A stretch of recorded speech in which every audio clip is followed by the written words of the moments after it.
Falcon forts अब हमारे 6th पायदान से और सरवाइव नहीं कर सकते, तो 7th पायदान से शायद ही A1 एरो स्पोर्ट और 4 स्पोर्ट के कमबैक होने को है।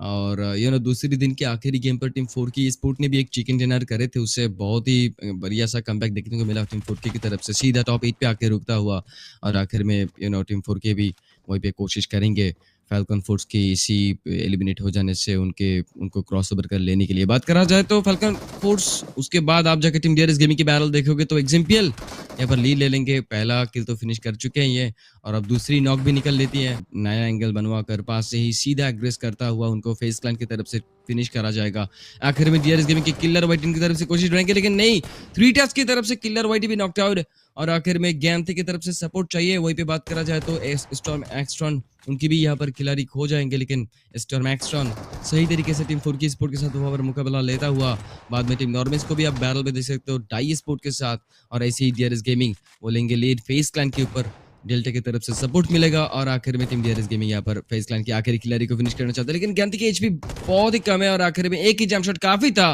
लेकिन यहीं पे गैंथे वो आखिरी किल सिक्योर कर लेंगे, छोटा सा स्लाइड पी को फिनिश कर देंगे। और इसी के साथ अब टीम स्टॉर्म एक्सट्रॉन वो अपने हिसाब से कंपटीशन को यहाँ पर आगे ले जाएंगे, क्योंकि सामने है टीम ई फोर्ट्स और ई फोर्ट्स के साथ 12 पॉइंट की मामला यहाँ पर टीम स्टॉर्म एक्सट्रॉन की, तो 12 पॉइंट ही सिर्फ, तो बहुत कुछ हो सकता है। लेकिन तो अब जाके team 4 miracle vibes terror squad को यहाँ से हटा देंगे। वही भी डीआरएस गेमिंग अब लॉर्ड निक्सस के ऊपर भी रोस्टर के साथ यहाँ पे सर्वाइव करेंगे, साथ ही साथ इंटरप्ट भी करेंगे वो। लेकिन टीम डीआरएस गेमिंग के साथ टीम टेरर स्क्वाड बीडी की बैरल, और इसी मुकाबले पे टीम डीआरएस गेमिंग को मेरा सबसे पहला लीड, 2-2 नॉक वो निकाल लिए, लेकिन एक शायद फिर खिलाड़ी यहाँ से तैयार है, और ऐसे तैयार है कि मानो अब टीम होरा स्क्वाड अपने कोई भी खिलाड़ियों को नहीं खोता हुआ पूरे रोस्टर के साथ यहाँ पे सर्वाइव करेंगे, साथ ही साथ इंटरप्ट भी करेंगे वो। लेकिन टीम डीआरएस गेमिंग के साथ टीम टेरर स्क्वाड बीडी की बैरल, और इसी मुकाबले पे टीम डीआरएस गेमिंग को मेरा सबसे पहला लीड, 2-2 नॉक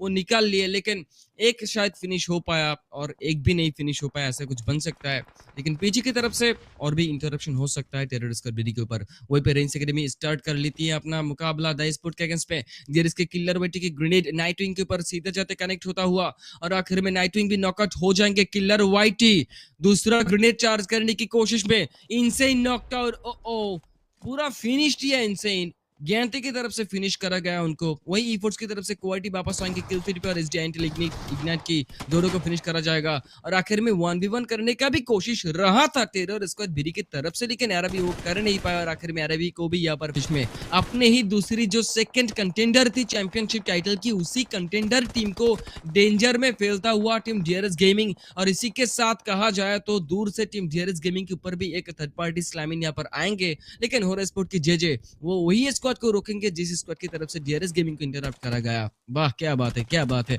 आखिर में बात करा जाए तो डीआरएस गेमिंग की एक्सिम्पल यहाँ पर नॉकड आउट है, लेकिन उनको यहाँ पे रेस्क्यू करा जाएगा, और फिर जाके डेल्टा की तरफ से कोशिश रहेगा ताकि यहाँ पे वो डॉज कर सके, लेकिन रेंज एकेडमी के लकी शॉट के हाथों से वो खुद को यहाँ पे बचा नहीं पाए, और अब जाके उनकी टीममेट की जरूरत है, और वो टीममेट अकेले ही है किलर वाइटी, जिनकी स्प्रे बहुत ही खतरनाक, ऐसा स्प्रे की मानो किलर वाइटी सिर्फ छोटा सा एक स्लाइड सा बर्स्ट शॉट से दूर के एनिमी को नॉकआउट कर लेती है, और जिससे ये पता चलता है कि टीम रेंज एकेडमी थोड़ी देर के लिए चुप तो रहेंगे, मगर वही जो नॉक उन्होंने निकाले उसी नॉक को उन्होंने फिनिश भी कर लिया। नॉर्मल आदमी नहीं है हर एक है एथलेट्स, यस, तो आम आदमी होते बहुत अच्छा होता, लेकिन एथलेट्स है तो टक्कर का मुकाबला यहाँ पर बनेंगे। हर एक खिलाड़ी की अपनी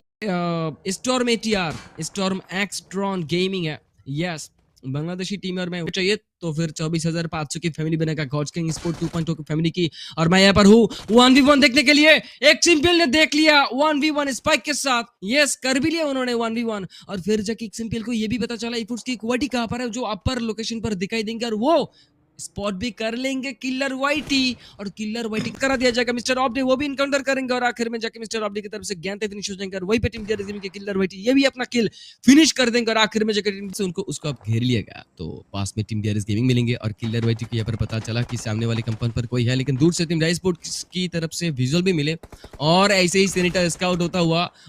किलर वाइटी जंप शॉट करते ही फिनिश कर लेंगी, और सेनेटर खत्म हो जाएंगे। आखिर में किलर वाइटी को दूर की तरफ से दाई स्पोर्ट ने वहाँ फिनिश करा जाएगा और श्रीपिच स्पोर्ट की स्लैमिंग वहाँ पर सफल तरीके से हो पाएंगे। लेकिन इसी के साथ नॉर्मिस स्पोर्ट की जो लियो बेबी है उन्होंने भी यहाँ पर लीड लेने की कोशिश करा और आखिर में नॉर्मिस स्पोर्ट भी वहाँ पर एक बैरल लेने की तैयारी में। डेल्टा की तरफ से रूफटॉप की तरफ गेमिंग वहीं पे सोलो बन सकता है। 4 मेरिकल वाइल्स के साथ स्टॉर्म मीटियर के भी बैरल शुरू हो गई और आखिर में डीआरएस गेमिंग के ओरिसस जो थे उन्होंने इनके बहुत ही बेहतरीन डिसीजन है कि यहाँ पर स्पाइक को हटा दिया जाए और वॉच टावर से उनको रोक लिया जाएगा। लेकिन नहीं, स्पाइक ने भी ग्रेनेड करा और उसकी ग्रेनेड चार्ज भी हो गए। ओडिसेस नॉकड आउट हो गए। स्पाइक की दूसरी ग्रेनेड ये पर चार्ज करा जाएगा और आखिर में ओडिसेस को रेस्क्यू करने के लिए तैयार है टीम डीआरएस गेमिंग। लेकिन आखिर में दूसरा ग्रेनेड डाल दिया जाएगा डेल्टा की तरफ से और स्पाइक नॉकड आउट हो जाएंगे। वहीं पे होरा की स्लीपी रैथ को टेक डाउन करेंगे, डेल्टा की तरफ से हिनाथ को टेक डाउन करा जाएगा और आखिर में आरसी की रुबायत वो जिगल का नॉकआउट करेंगे तो होरा स्पोर्ट को ऊपर वहां पर थर्ड पार्टी इंटरप्शन। लेकिन उससे पहले थर्ड पार्टी को खत्म करने से पहले होरा ने दाई को फिनिश करा और आखिर में किलर वाइटी दूसरी एक नया एंगल बनवाकर E4C को भी यहाँ पर फिनिश कर देंगे और E4C हर और सामने भी आना है। जितने भी यहाँ पर ऑडियंस देख रहे थे सभी को मैं रिक्वेस्ट करूंगा लाइक कर देने के लिए। चलिए फिर चलते हैं डीआरएस गेमिंग के किलर वाइटी के पास। नॉर्मिस की एक्स को टेक डाउन करता हुआ नजर आएंगी वो और डीआरएस गेमिंग की किलर वाइटी वही फोरमी के पास भी 11 फिनिशेस है तो बहुत ही बेहतरीन यहाँ पर डोमिनेट करता हुआ टीम फोरमी भी नजर आएंगे और आखिर में टीम फोरमी की जियाल और 7-7 को यहाँ पर पता है कि कहाँ पर है डीआरएस गेमिंग। तो चलिए फिर चलते हैं फोरमी के पास 2v4 में बैरल बनता हुआ 6th स्टेज और जहां पर बात करा जाए डीआरएस गेमिंग की तो एडवांटेज है उनके पास और एग्जाम्पल की तरफ से यहाँ पर 7-7 को नकट कर दिया जाएगा और आखिर में डीआरएस गेमिंग ने दूसरी मैच यहाँ पर फिनिश होगा। और जैसे कि मैं बता रहा था कि टीम A1 एयर स्पोर्ट के साथ टीम डीआरएस गेमिंग की फाइट बनेगी और वो फाइट शुरू भी हो चुका है। चलिए फिर चलते हैं टीम डीआरएस गेमिंग और A1 एयर स्पोर्ट के पास। ऊपर जाने से पहले ही टीम डीआरएस गेमिंग ने A1 एयर स्पोर्ट को फिनिश करा और आखिरी किल वो मिला एक्सएमपीएल को। में किलर वाइटी को पता चला कहां पर है खिलाड़ियां और आखिर में किलर वाइटी अपने इंतजार में 1v1 कर लिया। किलर वाइटी ने आईसी को नकट करता हुआ और आखिरी खिलाड़ी 2-1 ने फैल्कन फूड्स की तरफ से और आखिर में उनकी जो आईक्यू वो आप देख सकते हो कि आईक्यू की वजह से अगर किलर वाइटी को रिस्क ना कर सका टीम डीआरएस गेमिंग और आखिर में जाके 21 उनकी लोकेशन के बारे में पता चला। टीम डीआरएस गेमिंग के एक्सएमपीएल को और जमशट करने की कोशिश भी उन्होंने किया और इसी वक्त यहाँ पर मोलोटॉप भी चार्ज करेगा और आखिर में खुद के ही मोलोटॉप से यहाँ पर एग्जाम्पल भी नॉकआउट होने की नौबत में। लेकिन आखिर में ऑरिसस की तरफ से यहाँ पर आखिरी किल सिक्योर करा जाएगा।